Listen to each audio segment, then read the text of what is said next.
तो hey guys, स्वागत है आपका मेरे एक और सस्ता लोए फॉर वीडियो में। तो 2024 समर का मोस्ट एंटिसिपेटेड एनिमे था मेरा टावर ऑफ गॉड सीजन 2। और का जिस एनिमे ने मुझे काफ़ी ज़्यादा डिसअपॉइंट दिया था वो एनिमे है टावर ऑफ गॉड का सीजन 2। ये एनिमे को मैंने 2020 में देखा था एंड कह सकते हो कि उसके देखने के बाद ही मुझे इसका सीजन 2 के अनाउंसमेंट के बारे में मुझे पता चला। एंड अब 2024 है, इतने साल के गैप के अंदर कह सकते हो कि मैं इसके एनिमेशन को लेकर काफ़ी ज़्यादा हाई एक्सपेक्टेशन वगैरह से सोच रहा था एंड ये एनिमे वही चीज़ नहीं डिलीवर कर पाया। स्पेशली जब मैंने सुना था कि इसका एनिमेशन का आर्ट स्टाइल वगैरह चेंज होगा तो मुझे कुछ फर्क नहीं पड़ा, क्योंकि सीजन 1 के एनिमे का आर्ट स्टाइल मुझे इतना ज़्यादा पसंद नहीं है पर्सनली। तो कह सकते हो डिफरेंट स्टाइल से जाते हैं तो वो मुझे लगा था कि थोड़ा सा बढ़िया होगा उससे भी। लेकिन जब मैंने देखा था इसका पहले कुछ एपिसोड मुझे ठीक ठाक ही लगा, लेकिन कहानी आगे बढ़ता चला गया और ड्रॉप होते गया तो इसका एनिमेशन काफ़ी ज़्यादा बकवास है भाई। जनरली मैं एनिमे देखते वक्त एनिमेशन के ऊपर मैं ज़्यादा ध्यान नहीं देता, मेनली मैं उसका कह सकते हो कि किस तरह से हमें वो रिप्रेजेंट करता है और क्या ये मेरे टेस्ट के हिसाब से मैच करता है।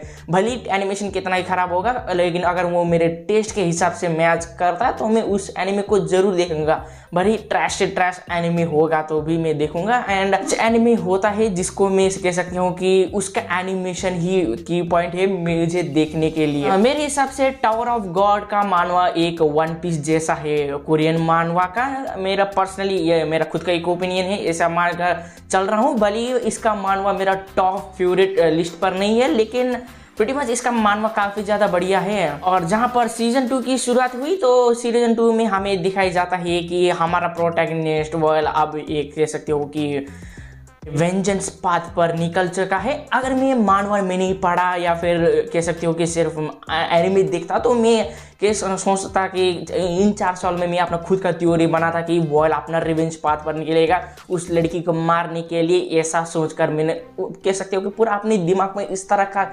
कचरा भरता हुआ, लेकिन एनिमे में वैसा कुछ भी नहीं होगा। वो स्टिल उस लड़की के लिए पागल है एंड हमारा प्रोटैगनिस्ट कह सकते हो कि वहाँ पर कुछ क्रिमिनल ऑर्गेनाइजेशन से मिलकर अब कह सकते हो वहाँ का किंग को मारने के लिए निकल पड़ता है, क्योंकि हमारा प्रोटैगनिस्ट एक इरेगुलर माँ की इंग्लिश की। तो कह सकते हो कि वो सब हमारे प्रोटैगनिस्ट को कह सकते हो कि तेरे दोस्ती की जान प्यारी है तो हमारे साथ काम कर, ऐसा कह सकते ब्लैकमेल करता है। और हमारा प्रोटैगनिस्ट एक कूल बैडस वगैरह बनकर निकल पड़ता है। और शुरुआत के कुछ एपिसोड में वैसे ही दिखाया है, हमारा प्रोटैगनिस्ट एक लंबा बाल कूल बैडस वाला बंदा है दिखाई जाता है, लेकिन आगे कह सकते हो कि एक तरह का मुझे टिपिकल शोनन वाली वाइब देखने को मिल रहा था एनिमे में। हमें कह सकते हो कि बहुत सारे न्यू कैरेक्टर वगैरह को इंट्रोड्यूस किया गया है और ये सभी न्यू कैरेक्टर हमारे प्रोटैगनिस्ट का नया ग्रुप मेंबर बनेंगे। एंड मानवा पड़ता भी एनिमे देखते वक्त भी मुझे इन नए ग्रुप को कह सकते हो कि कनेक्ट होने में मुझे काफ़ी टाइम लग रहा था भाई।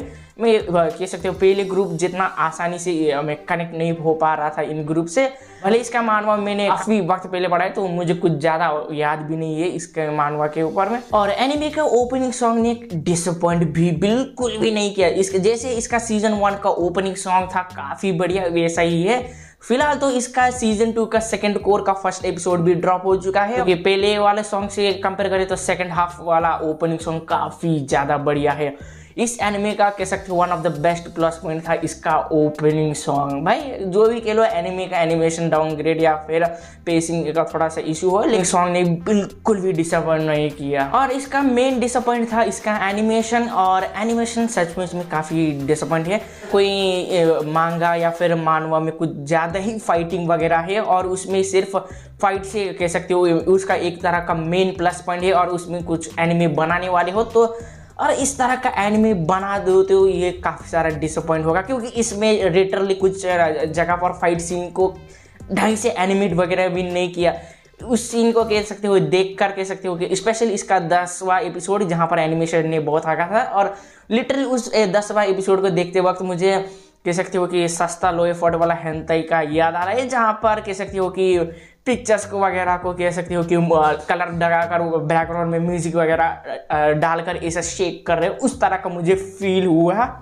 और क्या कह रहा हूँ भाई मैं, टावर ऑफ गॉड एक अच्छा सा एनिमेशन डिजर्व करता है भाई। तो इस साल कह सकते हो कि टावर ऑफ गॉड ही नहीं, दूसरे मानवा के भी एनिमे अडेप्टेशन हुआ, जैसे कि सोलो लेवलिंग, जिसने कह सकते हो कि बढ़िया तरह का एनिमे डिलीवर किया है। और दूसरा मानवा की भी एक एनिमे अडेप्टेशन आया था और वो भी काफ़ी डिसअपॉइंटिंग था। वो था a return of the mess should be a special नाम से, उसका मैंने मानवा पढ़ा है एंड कह सकते हो उसका मानवा का कुछ स्टार्टिंग चैप्टर इतना खास नहीं है, लेकिन बाद में जाकर उसका कलर आर्ट भी चेंज होकर बढ़िया होता है। लेकिन एनिमे कह सकते हो कि ट्रेलर देखा था तो काफ़ी प्रॉमिसिंग तरह का था, लेकिन वो उसने भी अंत आते वक्त हगना शुरू किया एंड हग दिया भी उसने। एंड आई डोंट नो उसका सीजन 2 वगैरह आएगा कि नहीं। स्टूडियो वालों को ये सीजन 2 को अच्छा सा ट्रीट करना चाहिए था भाई, क्योंकि ये सीजन 2 ही कह सकते हो बहुत सारी चीज़ों को रिवील करता है, जहाँ पर वर्ल्ड बिल्डिंग और एक्सपेंड होता है, नए नए कैरेक्टर वगैरह इंट्रोड्यूस किए जाते हैं। स्पेशली हमें एक कह सकते हो पावरफुल कैरेक्टर को भी इंट्रोड्यूस किया है, टोपी वाला मजिक, अगेन मैंने नाम भूला और ढंग से भी प्रोनाउंस नहीं किया। वो one of the strongest character को इंट्रोड्यूस भी किया गया है, लेकिन उसका एनिमेशन ठीक ठाक का है, इतना ज़्यादा खास भी नहीं है। लेकिन मानवा को और भी एनिमे कह सकते हो सीजन्स वगैरह आती हैं, तो इस सीजन 2 एक तरह का बेंचमार्क सेट करना चाहिए था। इस तरह का मैंने सोचा था इसके सीजन 2 के बारे में जब मैंने इसका मानवा पढ़ा था, and it kind of disappoint in A lots of वे। लेकिन अब क्या ही कर सकते हैं, जो होना नहीं चाहिए था वो हो चुका है। जहाँ तक बात हुई इसका मानवा के ऊपर, तो इसका मानवा मैंने पढ़ा था इसका सीजन 1 को एंडिंग को देखकर ही, क्योंकि इस तरह का एंडिंग दिया था भाई, उससे तो मेरा मन ही कह सकते हो कि मुड़ गया था। गढ़गावा का मानवा पढ़ने से पहले मैंने कह सकते हो कि गॉड ऑफ हाई स्कूल और सोलो लेवलिंग जैसे बढ़िया बढ़िया मानवा दिखा था, जिसका आर्ट स्टाइल काफ़ी ज़्यादा बेहतरीन था।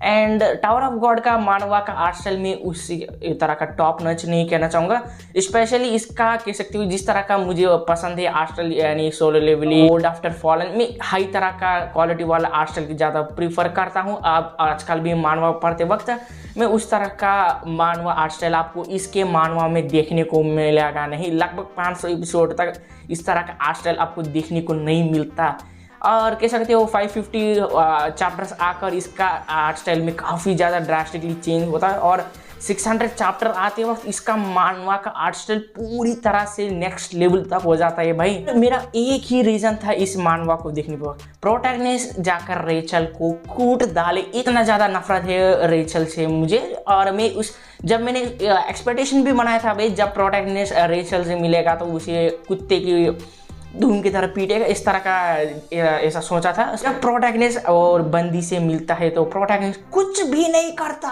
अबे लौड़े, इतना ज़्यादा फ्रस्ट्रेटिंग था भाई वो चैप्टर पढ़ते वक्त।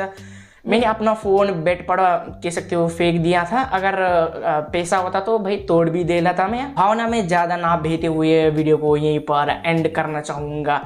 तो उम्मीद करता हूँ कि आपको ये मेरा सस्ता लो एफर्ट वीडियो अच्छा लगेगा, और कुछ ज़्यादा ही अच्छा लगा तो चैनल को सब्सक्राइब कीजिए, अपने दोस्तों के साथ शेयर कीजिए, एंड थैंक्स फॉर वॉचिंग।